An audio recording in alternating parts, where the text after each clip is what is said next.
Back to the daily grind, and shout out to the full-time patrons. Make sure to hit subscribe if you're new and hit thumbs up if you're not a baby back bagel biting bitch boy, cause you know what time it is. It's full time. MMA. Colby! Chaos!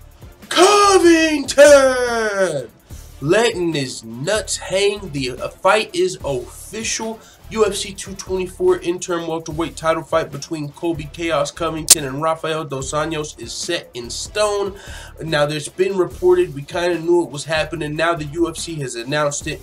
Colby Covington did an interview with ESPN where he confirmed that allegedly there are Brazilians that have put a bounty on his head and really want him dead. This is what he had to say. This fight is legendary status. This will imprint my name into history. It was a little nerve-wracking agreeing to fight.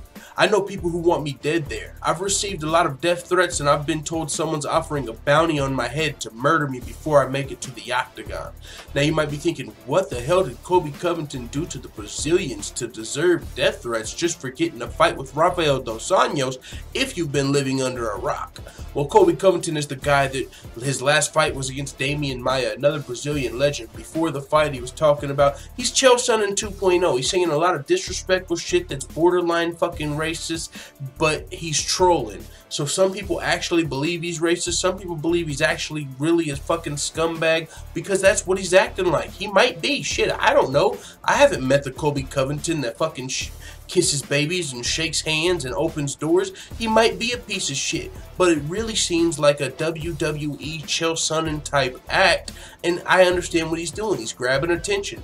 We see this all through different genres of Tekashi 6ix9ine, Donald Trump. I mean, if you're cool with accepting all the hate, it'll probably build you some attention, and you might fuck around and win some shit. I mean, we could take that to a whole nother level, but that's what's going on with Colby Covington. He's saying a lot of things. He's talking about his former teammates, his former roommates. He used to be roommates with John Jones. He's talking about how he used to fucking do coke and cheat on his girlfriend. He's talking about his former teammate Tyron Woodley's got skeletons in his closet that would ruin his whole family. He's talking about all, Brazilian, this place is a dump. You guys are all filthy animals. He's doing all of this shit that makes people mad, telling the cops. He got hit with the boomerang by Fabricio Verdum and went to the cops. So everything you can hate about a person, he spoiled Star Wars. Everything you can hate about a person, Colby Covington is doing to make people hate him. So you can only, I'm sure there's some fucking Star Wars fans that have probably tagged Colby Covington in a couple death threats as well.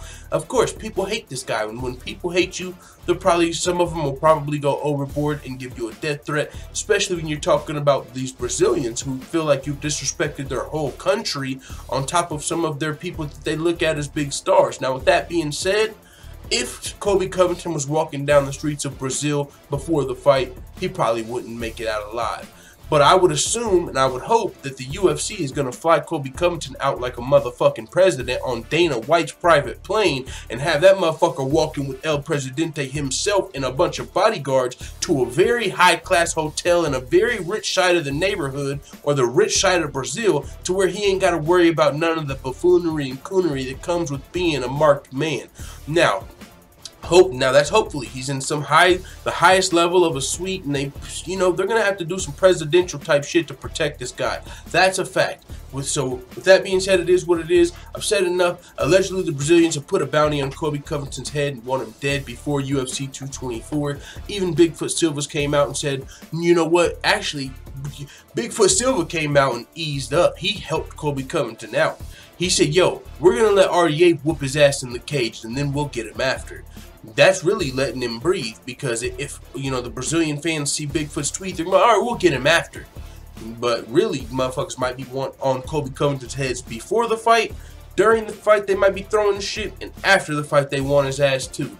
Colby Covington is going to be running as fast as anybody you've ever seen. He's going to be looking like a football linebacker after the fight, running backstage. Probably getting pegged with beer cans, food, nachos, anything you can think of. Going to go take a hot shower, probably as the interim champion, because he's got a good matchup in this fight. Let the full-time family know what you think in the comments about Colby Covington going back to Brazil. He's said some other stuff about having big nuts and something. I haven't seen that article yet. I'll probably cover that again on fucking YouTube, wherever this one isn't. Oh, got a lot of work to do. Let the full-time family know what you think in the comments. I'm out. And as always, thanks for watching this video. If you enjoyed this video, make sure you hit the subscribe button and also hit the notification bell right next to it so you're notified every time I upload a video. I'm out. Da da da da da. It's the motherfucking D-O-double-G.